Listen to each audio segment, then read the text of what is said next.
Assalamu alaikum everyone and welcome to another episode of your favorite and only finance show in Pakistan जहां हम decode करते हैं financial markets, आपको बताते हैं what financial literacy is और आपको aid करते हैं आपकी journey पे of financial literacy।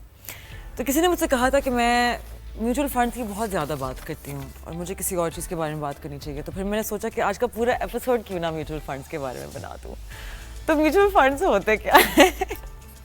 Before we start discussing mutual funds, हम बात करते हैं कि पाकिस्तान स्टॉक एक्सचेंज बुलिश क्यों रही है and why will it stay bullish. तो पाकिस्तान स्टॉक एक्सचेंज, जहां पाकिस्तान की 500 प्लस पब्लिक लिस्टेड कंपनीज हैं, which we can see these days, ऊपर जा रही है, रिकॉर्ड्स तोड़ रही है डे बाय डे। व्हाई? मैं बताती हूँ आसान लफ्ज़ों में। 2023 से लेकर 2025 तक Pakistan stock exchange went from being ignored to being explosive. शुरू में लोग कह रहे थे कि ये टेम्परेरी है, लेकिन 2 साल बाद नंबर्स लाउड एंड क्लियर हैं। This rally has been historic. तो कॉज क्या किया पीएसएक्स के इस ब्रेकआउट को? किस चीज़ ने कॉज किया? क्या ये सिर्फ चांस था या फिर डीपर फोर्सेस प्ले कर रही हैं? रिवाइंड करते हैं। 2023 से पाकिस्तान ने एंटर किया एक और IMF programme, nothing new right, लेकिन इस टाइम चीज़ें बदली। Fiscal reforms, energy pricing adjustments और सबसे बड़ा move, documentation of the economy.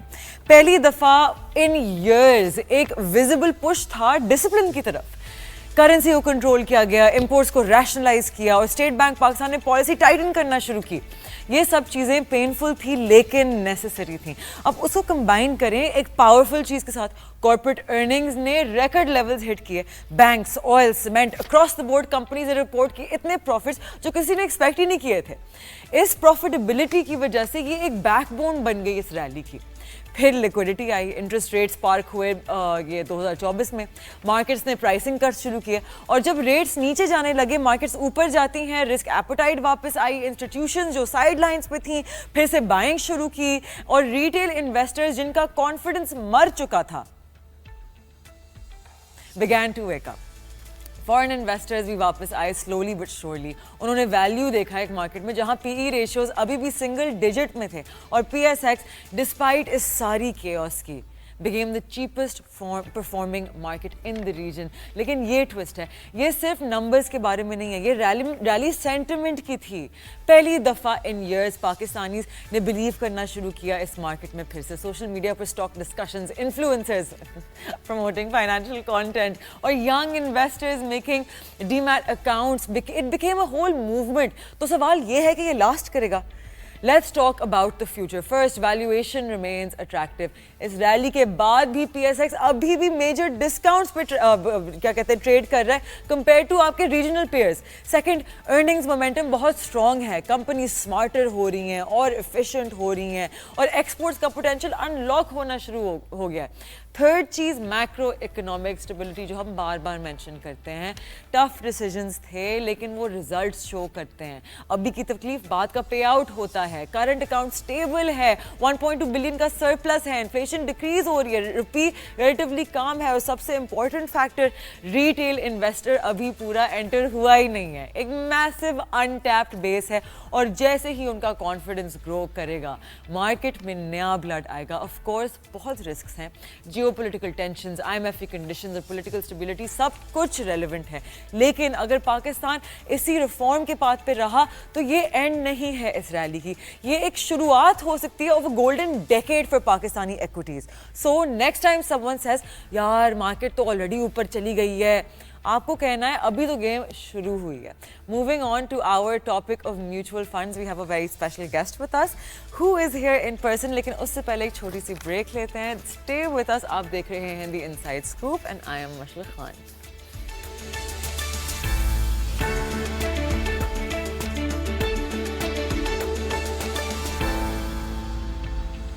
Welcome back, आप देख रहे हैं द इनसाइड स्कूप। ब्रेक पे जाने से पहले मैंने आप लोगों को बताया कि as usual we have very special guest with us. Today's episode is going to be mostly about mutual funds. Let's get into the details ताकि आप लोगों को समझ आए कि इनके फ़ायदे क्या हैं, how to get into them and why mutual funds are a great option, especially retail side पे to get in. तो हमारे साथ मौजूद है Mr. Tahir Naqvi, who has studied and worked on the institution side for so many years that इनके पास बहुत special insight होगी, which I think would be great for you guys. Thank you so much for being with us, Tahir. Thank sir. you.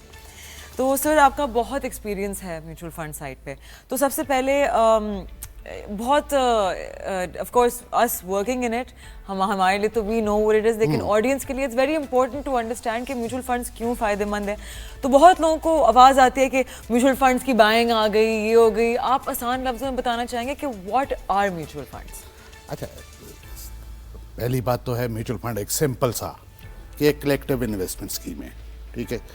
और फ़ायदेमंद कैसे है, से हमारे पास से इंडिविजुअल्स, बहुत सारे इंडिविजुअल्स पार्टिसिपेट करना चाहते हैं, उनका general knowledge towards stock market is near to nil, but most of time brokers और अदर ये शॉप्स वाले उन्हें जाते हैं, एक चीज़ पिच करते हैं, उसमें काम कर लेते हैं। By the end of the day या by the end of the month और इन्वेस्टमेंट होराइजन के बाद पता चलता है they end up in a loss. अच्छा, म्यूचुअल फंड्स के पास आने में क्या होता है कि एक स्पेसिफिक क्वालिफाइड रिसर्च टीम, एक फंड मैनेजमेंट टीम पूरा है। अच्छा, इंडिविजुअल खुद जाता है, वो एक स्क्रिप्ट, 2 स्क्रिप्ट, 3 स्क्रिप्ट्स में पार्टिसिपेट कर लेगा। अच्छा, on the other hand mutual fund क्या होता है, एक ब्रॉडर मार्केट में पार्टिसिपेट कर रहा होता है। तो वो जो एक होता है डाइवर्सिफिकेशन वाला फैक्टर, वो म्यूचुअल फंड्स में तो रिटेल इवन इंस्टीट्यूशनल इन्वेस्टर्स को मिल जाता है, खा वो कॉर्पोरेट हों, खा वो बैंक्स हों, खा वो प्रोविडेंट फंड्स हों। बट इन केस खुद से इन्वेस्ट करना चाहें तो चूँकि उनके पास इतनी स्पेसिफिक वो जो होता है ना क्वालिफाइड टीम या डेडिकेटेड टीम अवेलेबल नहीं होती, तो वो हर सेक्टर में को एनालाइज नहीं कर पाते, हर सेक्टर, हर कंपनीज को देख नहीं पाते। तो वो एक स्पेसिफिक एरिया की तरफ से बैंकिंग सेक्टर में एक दफ़ा अच्छा लगा और बैंकिंग सेक्टर ही फॉलो किए जा रहे हैं। अच्छा, सीमेंट सेक्टर अच्छा लगा तो सीमेंट। अच्छा, on the other hand mutual fund क्या होता है, वो डाइवर्सिफिकेशन कर रहा होता है। अच्छा, डाइवर्सिफिकेशन क्या करती है, आपका रिस्क को मिनिमाइज करती है, कि किसी वजह से अगर बैंकिंग सेक्टर डल होना शुरू हुआ तो दूसरी तरफ उसके अगेंस्ट से अभी रीसेंट एग्जांपल हमारे पास इंटरेस्ट रेट नीचे आए, हम सब लोगों का एक कंसेंसस के साथ व्यू था कि बैंकिंग सेक्टर की अर्निंग्स थोड़ी सी डिक्लाइन कर देंगी। ऑन द अदर हैंड साथ ही ओपिनियन क्या था कि सीमेंट सेक्टर या सिक्लिकल्स फाइनेंशियल कॉस्ट की सेविंग की वजह से चल पड़ेंगे। अच्छा, अब इंडिविजुअल हो गया या कॉर्पोरेट हो गया या पेंशन या प्रोविडेंट फंड, उसके लिए स्विचिंग करना from one sector to other sector is a time taking and bit difficult task, और आइडेंटिफाई करना कि कहाँ पे जाना है।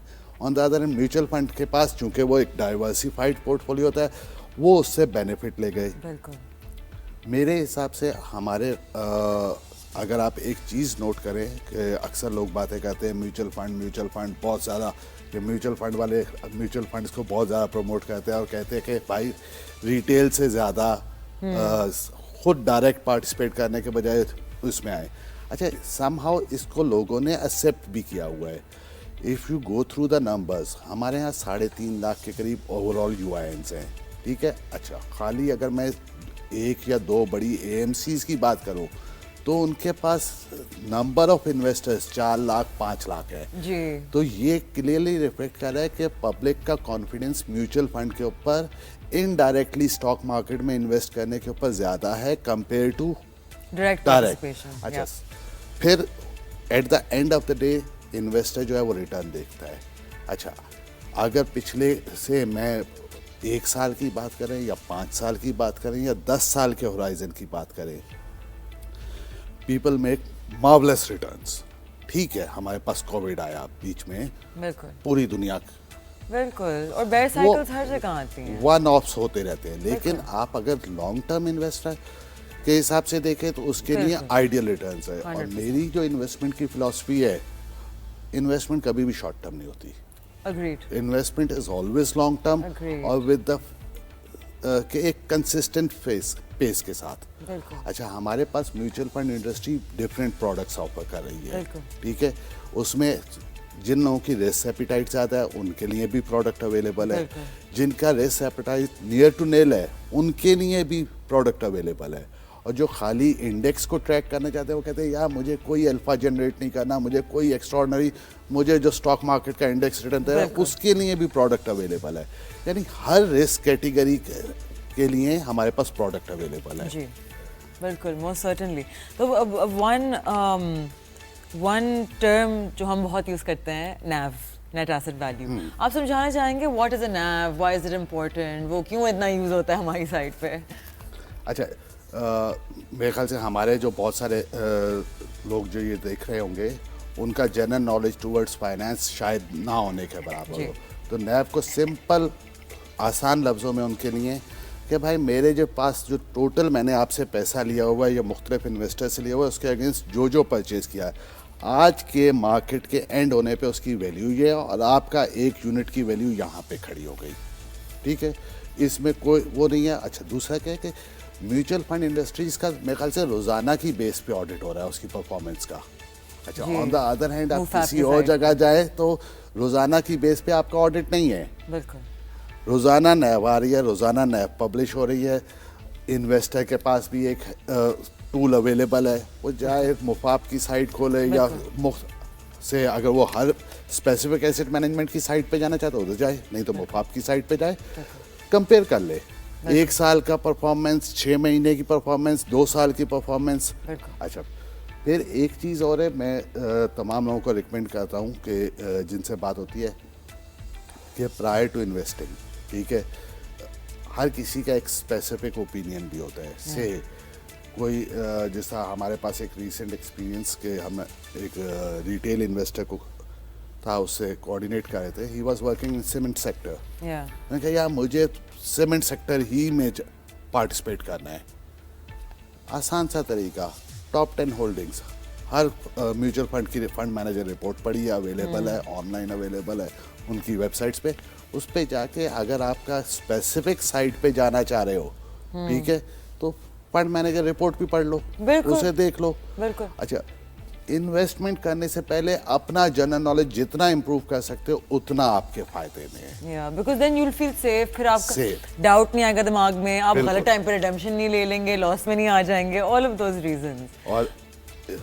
इस प्रोग्राम के थ्रू मैं एक चीज, यार कभी भी पैनिक में रिडेम्पशन ना करो। यस, सीरियसली, पैनिक में रिडेम्पशन और हमारे पास हमेशा गलत टाइम पे रिडेम्पशंस आती हैं, जिन लेवल्स पे हमें बाइंग करनी होती है उस लेवल पे हमारे पास रिडेम्पशंस आ जाती हैं, और जिस लेवल पे हम सेल करना चाह रहे हैं वहां लोग पैसा डाल रहे होते हैं। अच्छा, ये एक सिंपल इसे कहें हर्ड मेंटेलिटी, वो रोजाना टीवी पे सुनते हैं, अखबार में देखते हैं, वो सोशल मीडिया, वो रील्स वगैरह देखी, स्टॉक मार्केट ये जा रही है वो जा रही है, उसको देख के लोग इतना इन्फ्लुएंस होते हैं जिसकी कोई लिमिट नहीं है। और आई स्ट्रांगली बिलीव, और आपको पता है हमारे जितने टीवी प्रेजेंटर्स हैं ना, जो कवर कर रहे होते हैं ये चीज, उनके लिए तो टेलीप्रॉम्प्टर पे सिर्फ एक चीज लिखी हुई आती है, ये उन्होंने एक पर्चे पे लिखा हुआ होता है, उनको उसका मतलब भी नहीं पता होता, और हालांकि they have so many I balls on them, तो उनकी एक रिस्पॉन्सिबिलिटी है, तो बोलते जी स्टॉक मार्केट में इतने पॉइंट्स गिर गए, इन्वेस्टर्स का ये हो गया वो हो गया, क्योंकि उनको पता ही नहीं है। So I would blame the media for this, कि गलत चीजें हाईलाइट करने में वो माहिर होते हैं, और जब अप्रिशिएट करना होता है कि मार्केट ने अभी 2 हफ्ते पहले ऑल टाइम हाई 121,000 पॉइंट, कहाँ थी वो न्यूज? कहीं नहीं थी, कहीं नहीं थी। लेकिन वो जिस दिन एक दिन वो जो 8,000 पॉइंट जो गिरे थे, तो उस वक्त हर जगह थी कि क्रैश हो गई, अरबों का नुकसान हो गया, अरबों का नुकसान। अच्छा, जब रिकवरी हुई अरबों की तब नहीं न्यूज डाली इन्होंने, उस इंटेंसिटी के साथ नहीं डाली। बिल्कुल, वो बेसिकली एक हम लोग कहते हैं ना समहाउ सेंसेशनलाइज करना। बिल्कुल। अच्छा, उसमें हमारे पास हम लोगों को अक्सर हमारे पास रिडेम्पशन आती है तो मैं अक्सर कहता हूँ यार इसको कॉल करो, इससे कहो not a right time, until unless किसी XYZ रीजन की वजह से he needs his money back, तो इट्स ओके, ठीक है, बट इफ वो मार्केट की वॉलेटिलिटी देख के भाग रहा है।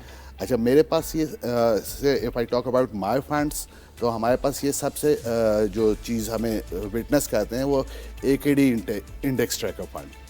अच्छा, हमारे पास बहुत सारे इन्वेस्टर हैं जो इंडेक्स को प्ले करना चाह रहे होते हैं। अच्छा, हम उन्हें भी यार देखो, टाइम करने की कोशिश ना करो मार्केट को, उसमें you end up as a loser. बिल्कुल, ठीक है, एक चीज़ चल रही है उसके साथ चलते जाओ, ठीक है, अनटिल अनलेस से आपको विद इन नो टाइम 5-10% की अपसाइड मिल जाए, तब तो कैपिटलाइज करो। 1%, 1.5% के पीछे try to avoid. Most certainly. तो would you like to tell us the difference between एक ओपन एंडेड फंड होता है और एक क्लोज एंडेड फंड होता है? अच्छा, अगर आप बात करें तो जब म्यूचुअल फंड इंडस्ट्री इवॉल्व हुई थी जी। उस वक्त तकरीबन सारे क्लोज एंड फंड्स आए थे। जेएस, केएसबी, फर्स्ट कैपिटल, ठीक है, एक ज़माने में गोल्डन एरा होता था, सेफ वे म्यूचुअल फंड्स होते थे, ये सारे क्लोज एंड फंड आए थे। ये स्टार्टिंग थी। फिर then NBP funds comes in as with the name of NAPA, ठीक है, MC RFB फंड्स आए, ठीक है, JS वालों ने AKD, इन सब ने ओपन एंड फंड्स आए। अच्छा, दोनों में फ़र्क क्या है? उसके एक दफ़ा सब्सक्रिप्शन हुई, फंड साइज डिसाइड हो गया, उसके बाद नया इन्वेस्टर आना चाहता था, उसे मार्केट से जाके वो यूनिट परचेज करने पड़ते थे फ्रॉम द मार्केट। ओके। अच्छा, और से उसे आप एग्जिट लेना है तो उसे स्टॉक मार्केट जाना पड़ता था, उसको बेचना पड़ता था, रिडेम्पशन नॉट उस तरह नहीं होती थी। ओके। अच्छा, अब वो स्टॉक मार्केट में जब जाता था तो उस वक्त मोस्ट ऑफ टाइम ऐसा होता था कि म्यूचुअल फंड्स के जो यूनिट्स या शेयर्स जो भी कह लें, वो 30-40% NAV से डिस्काउंट के ऊपर ट्रेड कर रहे होते थे। ओके। अच्छा, अब इन्वेस्टर के लिए क्या हो रहा था? उसका नुकसान हो रहा था। उसे एंट्री तो मिल गई, अच्छा, नए इन्वेस्टर को एंट्री भी मुश्किल होती थी क्लोज एंड के चक्कर में। अच्छा, जो एग्जिट चाहिए होता था वो टाइमली एग्जिट या उसके डिजायर्ड NAV के ऊपर एग्जिट नहीं मिलता था। फिर हमारे पास जो नेक्स्ट फेज आया, ये बहुत सारे close end fund converted into open end fund पिक के होते थे, ठीक है, ICP होता था, investment corporation of Pakistan, NIT is working since 1970s, I think 50 और 60 इयर्स लेगेसी। तो ओपन एंड फंड का सबसे बेस्ट क्या है कि किसी भी टाइम पे इन्वेस्टर को लगता है कि मुझे अब पार्टिसिपेट करना चाहिए, या वो जो मैंने कहता हूँ ना, investment is a long term process consistency के साथ। हम अक्सर लोगों से कहते हैं यार अपने हर मंथ की सेविंग बगैर इररेलेवेंट के मार्केट क्या चल रही है, आओ सेविंग करो, जो भी तुम्हारी सेविंग है 1% ऑफ योर टोटल इनकम या 2%, वट एवर, ठीक है, इधर 5%, आओ हर महीने स्टॉक में इन्वेस्ट कर दो। अच्छा, उससे क्या होता है? आपकी ऑटोमेटिकली इंडेक्सिंग हो रही होती है। It's like an SIP, like a systematic investment. बिल्कुल, राइट। अच्छा, कभी ये नहीं होगा कि आप से 2 साल बाद देखो ना कि मैंने महंगा कुछ खरीद लिया, आपने हर लेवल पे खरीदा होता है, आपका वेटेड एवरेजिंग हो रही होती है, एवरेजिंग हो रही होती है, इसे आप इंडेक्सिंग भी कह सकती हैं। तो ओपन एंड फंड में आपको एंट्री और एग्जिट के बैरियर्स नहीं हैं, और कोई भी इन्वेस्टमेंट, ठीक है, समटाइम्स मैं ऑल्दो मैं प्रॉपर्टी को अच्छी इन्वेस्टमेंट समझता हूँ, लेकिन मैं लोगों को रिकमेंड नहीं करता। जी बिल्कुल। उसकी रीज़न क्या है कि प्रॉपर्टी एक तो बहुत बड़ी अमाउंट की इन्वेस्टमेंट है। से अगर किसी ने प्रॉपर्टी में जाना है तो ही नीड 2, 4, 5 करोड़ रुपए। ऑन द अदर हैंड, अगर उसे स्टॉक मार्केट में म्यूचुअल फंड पे आना है, ही कैन गो एज 500 रुपए, 1000, 2000 रुपए, वॉट एवर। अगर वो डेली पार्टिसिपेट करना चाहता है कि ठीक है, प्रॉपर्टी में भी रिटर्न अच्छे बनते हैं, लेकिन एक टाइम करके स्टक हो जाते हो, और एंड वो एक इलिक्विड मार्केट है। बिल्कुल। और एनी इन्वेस्टमेंट जिसमें एंट्री और एग्जिट बैरियर्स हो, ठीक है, हर्डल्स हो, मैं उसको इन्वेस्टमेंट को कभी अच्छा नहीं समझता। डेफिनेटली। से मुझे आज जरूरत पड़ गई, किसी को आज जरूरत पड़ गई, तो वो क्या करेगा? यू नीड लिक्विडिटी, ठीक है, वो प्रॉपर्टी हो गई या XYZ चीज को बेचने जाएगा, इट विल टेक टाइम, जरूरत आज है। बिल्कुल। अच्छा, only mutual fund industry cater this thing. बिल्कुल। क्या आपको आज जरूरत है, यू कैन विड्रॉ आज, ठीक है, आपको कल पैसा दोबारा वापस हाथ लगाना है, यू हैव द ऑप्शन, ठीक है। और अब तो इतना वो हो गया, तो आपके मोबाइल फोन पे बैठे बैठे उधर से उधर ही कर लो सब कुछ, बिल्कुल, ठीक है। और बहुत सारे mutual funds, even income funds में जो ऑफर कर रहे हैं कि यार आप सेम डे से रिडम्पशन ले जाओ, yes, this one is the best thing. Definitely, definitely.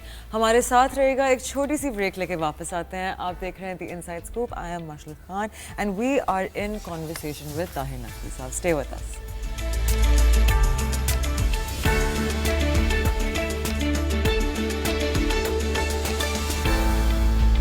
Welcome back. आप देख रहे हैं the inside scoop. We are in conversation with Tahir Naqvi साहब। Our topic of the day is mutual funds, क्योंकि आप सबके बहुत क्वेश्चंस होते हैं। So we thought that the best thing to do is कि हम एक एक्सपर्ट को लाएं जिनका इतने सालों का एक्सपीरियंस है to explain everything to you. तो ताहिर साहब, एक चीज़ जिस पे मैं कहना चाहूँगी, right, and I am sure आपको भी होगा, हमारी रेगुलेशंस बहुत स्ट्रिक्ट हैं, right. There are lot of reasons for this, mostly ताकि इनसाइडर ट्रेडिंग ना हो। तो फॉर एग्जांपल, अगर हमें डायरेक्ट एक्सपोजर लेना है तो हम पहले कंप्लायंस को मैसेज करेंगे कि हम सो एंड सो स्क्रिप्ट खरीदना चाहते हैं, इतने शेयर्स खरीदना चाहते हैं, एंड फिर उनकी तरफ से हमें अप्रूवल मिलता है। फिर अगले दिन हम ब्रोकर को बोलते हैं कि जी ये है, इस रेट पे आप डाल दो हमारे लिए, राइट। अब ऑन द अदर हैंड, ये जो अनरेगुलेटेड एक्सचेंजेस हैं जिनको इन्फ्लुएंसर्स, एक्टर्स, मॉडल्स प्रमोट कर रहे हैं, उन पे तो SECP की तरफ से कोई रेगुलेशन नहीं है, तो सारे डंडे जो हैं वो हमारे लिए ही बचे हुए थे। अच्छा, पहले तो मैं अगर आप कंप्लायंस रिलेटेड बात करते हैं, मेरे हिसाब से यही कंप्लायंस है जो अभी हमने थोड़ी देर पहले बात की कि स्टॉक मार्केट में जितने यूएन है उससे ज़्यादा 10 टाइम्स ज़्यादा म्यूचुअल फंड में पार्टिसिपेंट्स आ गए हैं। अच्छा, शायद यही रेगुलेशन, यही कंप्लायंस रिलेटेड और रिस्क मैनेजमेंट जो हो रही है, इन्होंने इन्वेस्टर का confidence over mutual funds enhance किया हुआ है और they feel comfortable coming to us. अच्छा, अब दूसरी चीज़ है कि आजकल एक बहुत ज़्यादा वो चल रहा है, क्रिप्टो में आ जाएं, अनरेगुलेटेड कमोडिटी, पता नहीं फलाना FX, फलाना NFT। अभी रिसेंटली एक शायद 1.5-2 महीने पहले in the month of Ramzan scam हुआ है, NFT समथिंग, ठीक है, people lose bundle of money. अच्छा, एक सिंपल सी चीज़ है, मैं अगर किसी से जाके कहूँ यार मैं आपको 100 रुपये 200 रुपये कर दूंगा, तो सामने वाले को भी सोचना चाहिए कि ये अपने 100-200 क्यों नहीं कर लेता। एग्जैक्टली। अगर से विद इन 10 days 15 days और मंथ टाइम मेरे 100 रुपये 200 या 300 रुपये हो सकते हैं, तो मैं अपने क्यों नहीं कर लेता। एग्जैक्टली। ये तो सोचो। और टेक्निकली वर्ल्ड वाइड किसी चीज में पॉसिबल नहीं है जो ये गारंटीड रिस्क फ्री रिटर्न आपको ऑफर कर सकता है। How is this possible? Quite impossible. अच्छा, आप वो जो होता है ना ग्रीड, ठीक है, stay away from the greed, ठीक है, वो कहते हैं ना थोड़ा खाओ अच्छा खाओ, बिल्कुल, ठीक है, अपने आप को एक्सपोज मत करें, ठीक है। ये जो टिकटॉक फलाना इसके ऊपर आपको 1001 चीज़ें मिलेंगी, अनटिल और अनलेस, ठीक है, आप ऑथेंटिकेट नहीं कर सकते। अच्छा, ऑथेंटिकेट करने के लिए ख़ास तौर पे जो बाहर के मार्केट्स में दिखाते हैं कि जी उधर हम इन्वेस्ट करेंगे, ये करेंगे, पहले आप स्टेट बैंक की रेगुलेशंस में चेक कर लो कि either State Bank allows you to remit that money, ठीक है, थ्रू लीगल चैनल, और क्या वहाँ से वापस आने का क्या वो उस मुल्क में का जिसका वो क्लेम कर रहे हैं वहाँ पे रेगुलेटरी अप्रूवल्स है। अच्छा, आप ये चेक करने 90% ऑफ टाइम जो इन्वेस्टर ये चेक करने जाएगा वो unable to find any concrete stuff, ठीक है ना। तो आई स्ट्रांगली रिकमेंड, ठीक है, कि स्टे अवे फ्रॉम दीज। इसमें से 80 to 90% स्कैम्स हैं।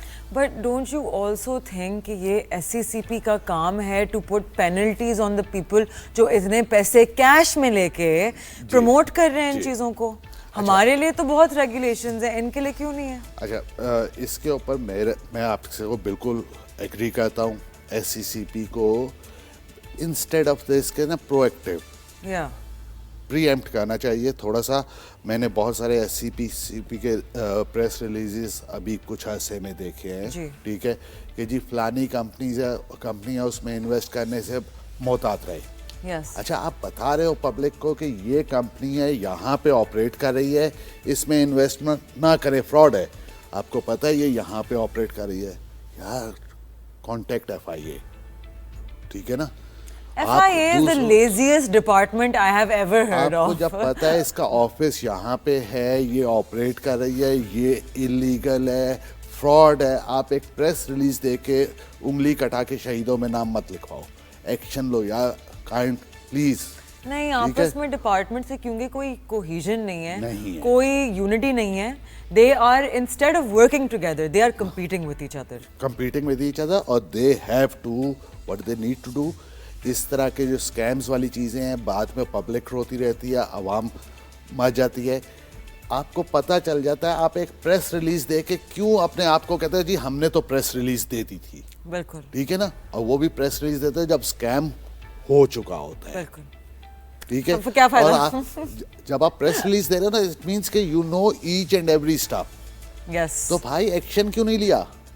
अनफॉर्चुनेटली हमारे पास रेगुलेटर को इस साइड पे बहुत एक्टिवली मॉनिटर करना और एक्टिवली एक्शन लेना चाहिए। बिल्कुल। अच्छा, उसका फ़ायदा क्या होगा? हमारे यहाँ जो आपकी से आप हम जितनी भी ट्रांजैक्शन खा वो बैंक में सेविंग्स में जाते हैं, नेशनल सेविंग में जाते हैं, म्यूचुअल फंड में जाते हैं, ये आपके किसी भी तरह की और स्टॉक मार्केट या मर्केंटाइल एक्सचेंज में जाते हैं, उसके अगेंस्ट हम एक certain amount of tax to government of Pakistan पे कर रहे हैं। अच्छा, अगर आप उसका क्वांटम देखो ना, ये से ट्रेजर एनएफटी किसी ने $10,000, किसी के $5,000, अच्छा इसके ऊपर गवर्नमेंट ऑफ पाकिस्तान को इनफैक्ट लॉस हो रहा है और गवर्नमेंट शुड टेक एक्शन और उन्हें भी शायद इनको इंस्ट्रक्ट करना चाहिए टू रेगुलेटरी इंस्टीट्यूशन के भाई इसके ऊपर ज्यादा एक्शन लें और इसको खत्म करवाएं। क्यों? आप बेसिकली इस तरह की चीजें सिस्टम से पैसा निकाल रही है और वो जो आपका अनडॉक्यूमेंटेड इकोनॉमी है ना, वो ग्रो कर रही है। अच्छा, आप इस तरह की चीजें देखें, बैंक से पैसा निकाला, किसी तरह से उन्हें दिया, वो हुंडी हवाला XYZ किसी तरह से भी पाकिस्तान से बाहर गया, तो पाकिस्तान से सिस्टम से पैसा निकल रहा है, आपकी अनडॉक्यूमेंटेड इकोनॉमी ग्रो कर रही है। और मेरे ख्याल से पाकिस्तान में सबसे बड़ा मसला ही अनडॉक्यूमेंटेड इकोनॉमी है। But they are making it even more difficult to document. मतलब आप मुझे बताएं, लेबर क्लास क्यों अपने आप को डॉक्यूमेंट करेगी जब उनकी कोई वो नहीं है कि फॉर एग्जांपल अगर आपकी एनुअल इनकम 10 लाख रुपए से कम है तो आप लोग को टैक्स अप्लाई नहीं करता। आप ऐसी चीज़ें लगाएं, वो बेचारा जो पहले ही 20,000 रुपये महीने कमाता है वो तो डर रहा है कि उसको 10% ना देना पड़ जाए, उसको 2,000 रुपये ना देने पड़ जाए। बिल्कुल। तो you have to come up with framework and पता है for this thing I really think के our regulation side, our government side needs to start hiring young blood. They need to, it needs to be out with the old guard. आपको younger generation को अगर reach करना है तो फिर आपको younger generation के representatives चाहिए। बिल्कुल चाहिए। अच्छा, अभी पता नहीं आपने शायद विटनेस ना किया हो, मेरा जो कुछ लोगों के साथ होता है ना, हमारे कुलीग्स जो थे, मैंने अभी एक चीज़ देखी कि ऐसे 2 फ्रेंड्स ऑफ माइन, ठीक है, working in treasury department, joint finance ministry, ठीक है, इस करंट सेटअप में, ठीक है, one was running startup type stuff, private equity, उसने फाइनेंस मिनिस्ट्री, ठीक है, इसी तरह एक केपी के फाइनेंस की फाइनेंस मिनिस्ट्री में चले गए। तो समहाउ शायद ये थोड़ी सी रियलाइजेशन स्टार्ट हुई है, लेकिन अभी बहुत कम है। अच्छा, यंग ब्लड को आप जब हायर करते हैं ना, तो से कभी आप यूनिवर्सिटी जाए, प्रोग्राम करें या उधर जाए, यू विल बी सरप्राइज के यार they are filled with extraordinary ideas. Because ठीक है, और यूथ का यूएसपी ही होता है, because due to their extra energy वो ब्रेन एक्टिविटी इतनी हो रही होती है ना कि they keep coming up with things. अच्छा, और वो हम शायद से मैं हो गया या आप हो गई, ठीक है, हम एक मोनोटनी का शिकार भी हुए। हम एक स्पेसिफिक काम के लिए सुबह 9 बजे आते हैं, 6 बजे फारिग होते हैं, ठीक है, 6 बजे के बाद हमारे पास क्या होता है, फैमिली के साथ या अपने फ्रेंड सर्कल में टाइम देने के बाद कुछ टाइम बचता ही नहीं। अच्छा, यूथ जो है वो हर दूसरे दिन किसी नए बंदे से नए उससे मिल रहा है, उसकी नॉलेज डेली बेसिस पे चेंज हो रही है, उसके पास टाइम की availability to scroll internet university के अलावा कुछ नहीं है, टू मच। बिल्कुल, और उसके पास जनरल नॉलेज बहुत ज्यादा है और वो देख रहा है कि दुनिया में क्या हो रहा है। बिल्कुल। अच्छा, ये जो आपने एक बात कही थी ना कि हमारा वो जो यूथ वाली साइड है, अगर SCCP, state bank of Pakistan या एनी अदर रेगुलेटरी अथॉरिटी, ठीक है, खास में इवन FBR इंक्लूड कर दें, they need to take strict action against these scams, ठीक है, या illegal trading activities, ठीक है, in either in a so called cryptocurrencies या so called कमोडिटी एक्सचेंजेस या करेंसी वाले जो चल रहे हैं, बिल्कुल। जब हमारे पास मर्केंटाइल एक्सचेंज है तो XYZ इलीगल पे क्यों जाना है? हाँ, क्योंकि उनको पता ही नहीं है मर्केंटाइल एक्सचेंज का। मर्केंटाइल तो उसके ऊपर एक्शन ले, वरना ये जो हमारे पास यंग ब्लड है ना, ये पूरा दिन बैठ के देख रहा है या और ये अपने आप को उसके साथ अलाइन कर रहा है। बिल्कुल बिल्कुल ठीक है, बिल्कुल, और ये एक मैसिव आउटफ्लो है फ्रॉम द इकोनॉमी। बिल्कुल ठीक है ना, तो इसे अपने लोकल एनवायरनमेंट में जब चीज़ें अवेलेबल है तो वहाँ पे जाके कम्युनिकेट करे, इन ये स्कैम टाइप चीज़ें इनको रोके, इनके ऊपर हर्डल्स लगाए बिल्कुल। और खाली प्रेस रिलीज ना दे, बिल्कुल कुछ और भी कर ले। बिल्कुल बिल्कुल। तो सर बहुत दफ़ा ना लोग मुझे स्पेशली ऑन इंस्टाग्राम बड़े खफा होते हैं मुझसे लोग जब मैं कहती हूँ ना कि आप एक्विटीज़ की तरफ आएँ, बिकॉज दे से कि ये सब सूद है, सब ये कहते हैं एक्विटी सूद है, ये कहते हैं इजारा सुकूक सूद है, ये कहते हैं सब सूद है। तो आप प्लीज़ थोड़ा समझाना चाहेंगे कि शरिया कंप्लाइंट इन्वेस्टमेंट के कितने ऑप्शंस हैं हमारे पास? मेरे हिसाब से इस वक्त इतने मैसिव ऑप्शंस अवेलेबल हो गए हैं। ठीक है, और अगर आप एक चीज़ देखें तो हमारे पास एक सुप्रीम कोर्ट का डिसीजन है जिसमें तमाम कमर्शियल बैंक ने बाय ऐसे 2026 और 28 अपने आप को शरिया कंप्लाइंट करना है। हमारे पास मुख्तलिफ जो है ना मकातब फ़िक्र के उलमा ने मुख्तलिफ तरह से बताया हुआ है। Say if I talk about Meezan Bank, they have Taqi Usmani साहब। बिल्कुल। ठीक है, मेरे लोग ख्याल से कहते हैं कि नहीं नहीं ये लोग बस बोल रहे हैं कि शरिया कंप्लाइंट है कुछ नहीं। मसला ये है कि जो लोग ये बोलते हैं ना कि ये सिर्फ बोलने की हद तक शरिया कंप्लाइंट है, क्या आपके पास तकी उस्मानी साहब या XYZ या बहुत सारे उलमा है, क्या उतना नॉलेज है जो आप ये बोल रहे हो? उन्होंने एक तहकीक की, एक पूरा वर्किंग की, कुरान और हदीस की रोशनी में पूरी वर्किंग करके दे। अच्छा, ये नहीं कि एक दफ़ा उन्होंने किसी को शरिया कंप्लाइंट कह दिया तो वो ज़िंदगी भर के लिए शरिया कंप्लाइंट हो गया, वो उसे कीप ऑन रिव्यूइंग। यस, कितने स्टॉक्स हैं that come on and go off the list of Sharia बिल्कुल, कंप्लाइंट। और मैंने इवन बहुत सारी ट्रांजैक्शंस के ऊपर बैंकिंग सेक्टर में देखा हुआ है कि उसे जब वो ट्रांजैक्शन चल रही होती थी, पिछले 2 साल से प्रैक्टिस में थी, Yes. All of a sudden वो शरिया बोर्ड ने कहा कि नहीं Yes, भाई, yes, yes, yes, हमने yes, रिव्यू में हमें नहीं, थोड़ा सा इसमें यस डाउट आ रहा है। Yes yes yes yes yes. वो तो कंप्लीटली नहीं, बेसिकली वो देयर उस आर डाउट की एक्सपर्ट्स जो बैठे हुए हैं, जो रोज ये जी। चीजें रिव्यू कर रहे हैं, कॉन्स्टेंटली उन्हें देख रहे हैं, बिल्कुल। जिनका बहुत इल्म है इस फील्ड में, जी। वो लोग डिसाइड करते हैं। कोई आम आदमी से नहीं हम पूछते जी। कि जी शरिया कंप्लाइंट क्या है क्या और नहीं है। इस वक्त मेरे ख्याल से आपकी जो स्टॉक मार्केट में टोटल नंबर ऑफ कंपनीज है उसका मेरे ख्याल से 60% 70% कम अंडर शरिया कंप्लाइंट। ठीक है। अच्छा, उसमें क्या है कि ये जो लोग सूद वाला फैक्टर को हाईलाइट करते हैं, उसमें सूद वाले फैक्टर को सबसे पहले देखा जाता है। यस अगर वो सूद वाला बिल्कुल। फैक्टर ज्यादा है Yes. या एक स्पेसिफिक लिमिट Yes. से ज्यादा है, वो एक नॉमिनल सा जरूर अलाउ करते हैं कि भाई आप 5% I वर्किंग कैपिटल के लिए आपकी कभी Yeah, on yeah, and yeah, of बिल्कुल। होता है तो आप बिजनेस को डिस्टर्ब ना करो। Yes. और इवन वो जो शरिया कंप्लाइंट कंपनीज हैं, वो जो उस फैक्टर के थ्रू अर्निंग्स होती हैं, बिल्कुल। वो सारी चैरिटी करती हैं। बिल्कुल, अच्छा, हम बिल्कुल, लोगों को, बहुत सारे लोगों को बताया था शरिया complaint.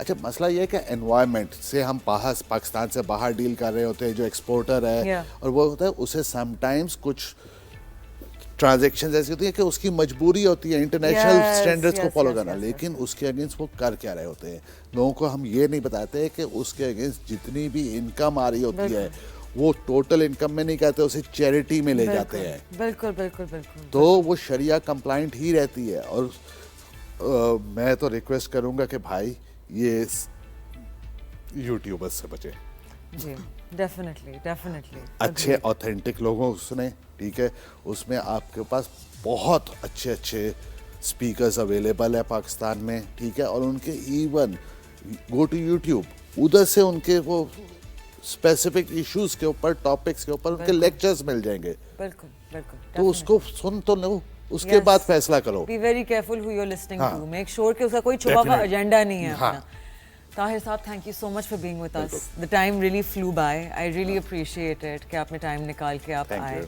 It was Welcome. lovely having you, to have someone so knowledgeable. और आप लोगों से मैं मिलूंगी कल सुबह 11 बजे The Insights को. This was Mashal Khan. Take care. Don't say anything mean to anyone. Always be kind. It does not cost you anything to be nice to people. Karma is real. Take care. Khuda Hafiz.